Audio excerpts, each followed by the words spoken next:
Olá, tudo bem? Eu sou Ricardo Rocha, professor de Finanças do INSPER, Instituto de Ensino e Pesquisa, e da FIA, Fundação Instituto de Administração.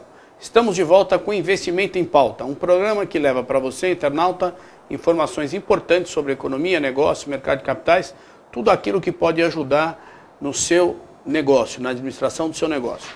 Investimento em Pauta, tenho o prazer de receber novamente hoje Paulo Beltrão Fraletti. Paulo Fraletti é doutor em Finanças pela FEA-USP, Master pela London Business School e engenheiro civil. Há mais de 15 anos atua como professor de Finanças no INSPER, que é o ex-IBMEC São Paulo, e na Fundação Getúlio Vargas, na Escola de Administração de Empresas. Atualmente é sócio-diretor da Alliante Consultoria, através do qual apoia grandes empresas e bancos em questões relacionadas à administração de riscos e finanças corporativas e de mercado. Nas décadas de 80 e 90, trabalhou em instituições financeiras internacionais, como JP Morgan em Nova York e Milão, Banco Nacional de Paris em Milão e Londres e Bank of America em Milão. Fraletti, agradeço novamente você ter aceito o nosso convite. E na nossa última conversa, nós terminamos falando sobre a questão da estruturar o gerenciamento de risco, e você comentou, inclusive, que isso envolve até aspectos de natureza cultural, envolvimento não só da alta gerência, como muitas vezes do dono da empresa, que às vezes ainda a família controladora é muito presente, que não se restringe a comprar um software, muito menos a fazer um mapa ou planilhar os riscos. Então, qual seria a metodologia ou prática? E a gente tem uma base comum, pelo menos inicial, a qualquer tipo de empresa? Na verdade, não. Infelizmente, não. Em empresas de uma certa área, por exemplo, bancos, você tende a ter uma certa padronização dos tipos de risco. Mas, na verdade, o gerenciamento de riscos ele deveria vir paralelamente ao modelo de gestão da empresa. A empresa tem a sua forma, mesmo empresas concorrentes no mesmo setor, elas têm culturas diferentes, elas têm histórias diferentes, ela pode ser uma empresa familiar ou não, uma empresa multinacional. Então, a própria gestão, o modelo de gestão é diferente. E isso também acaba sendo verdade com o gerenciamento de riscos, né? Então, depende muito do negócio, depende da forma de atuação da empresa. Mas diferentes empresas têm diferentes tipos, focos em diferentes tipos de risco, né? Por exemplo, instituições financeiras, o risco financeiro é óbvio, né? Então, em geral, o risco financeiro está muito desenvolvido em instituições financeiras, empresas de seguro, etc. Companhias aéreas, elas têm resultados muito sensíveis, por exemplo, a preço do combustível. Então, em geral, as companhias de aviação elas estão relativamente desenvolvidas no gerenciamento de preços de commodities, como as empresas de trading de commodities. Já em empresas onde a intensidade do risco é menor, não existe assim uma percepção tão clara, né, do risco, as empresas são um pouco mais lentas em reconhecer que existem benefícios na gestão de risco.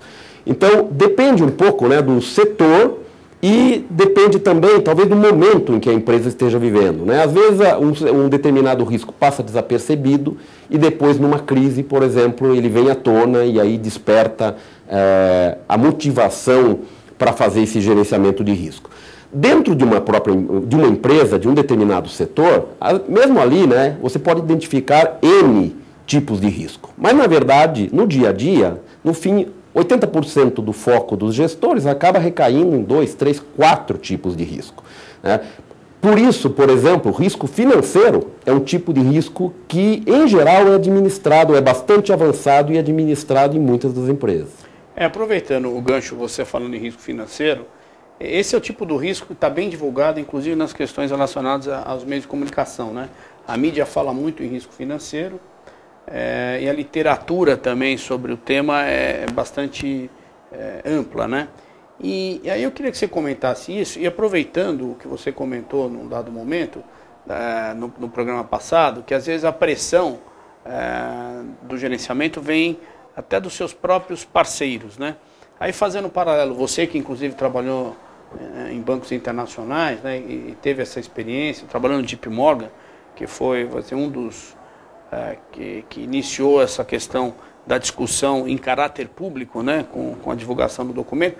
Você acha que na questão das empresas não financeiras no Brasil está faltando um pouco disso também? Então seriam duas questões, a questão relacionada ao risco financeiro, que é amplo, né, E das empresas não financeiras, não está faltando alguém tomar a iniciativa de falar, esse modelo eu uso aqui, embora vocês vão ter que adaptar, porque você mesmo explicou que para cada core você tem uma modelagem específica, mas será que não está faltando um pouco disso? Sim, eu acho que volta aquilo que nós havíamos discutido um pouco no programa passado, né, que falta uma visão ampla da gestão de risco. E eu também havia dito, né, que gestão de risco nunca começa do zero. A gestão dos riscos financeiros, ela mais ou menos existe em todo lugar, né? Nos bancos, a gestão de risco não nasceu na alta direção. Ela nasceu nas pessoas que estão operando no mercado e que percebem que existe o risco. E elas têm expertise e elas desenvolveram, né? Aí, isso foi depois comprado pela alta direção.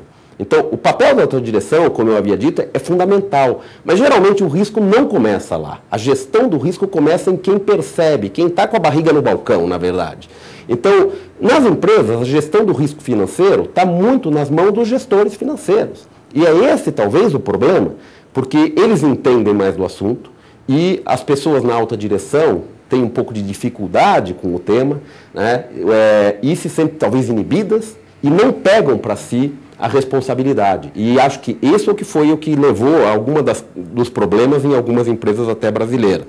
Então, se houver uma visão ampla, né, em que, inclusive, que a gestão não deve estar na mão do gestor daquele do dia a dia, do gestor financeiro, mas que ela é uma delegação a esses especialistas da parte da alta direção, que é, em última instância, responsável, inclusive, legal pela gestão de riscos, né? E aí nós vimos o problema de algumas empresas estão os seus administradores, conselheiros, diretores respondendo até juridicamente, legalmente pelo que aconteceu.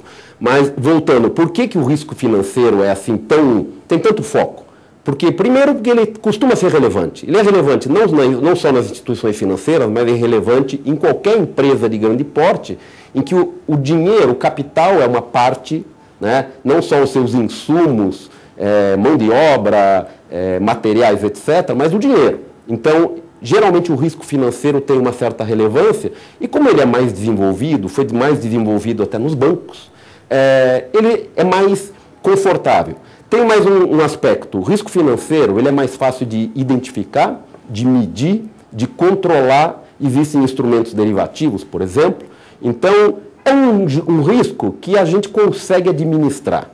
Mas existem riscos, e aí é que está o grande problema, riscos que não são fáceis de administrar e que por isso a gente esquece eles na sombra.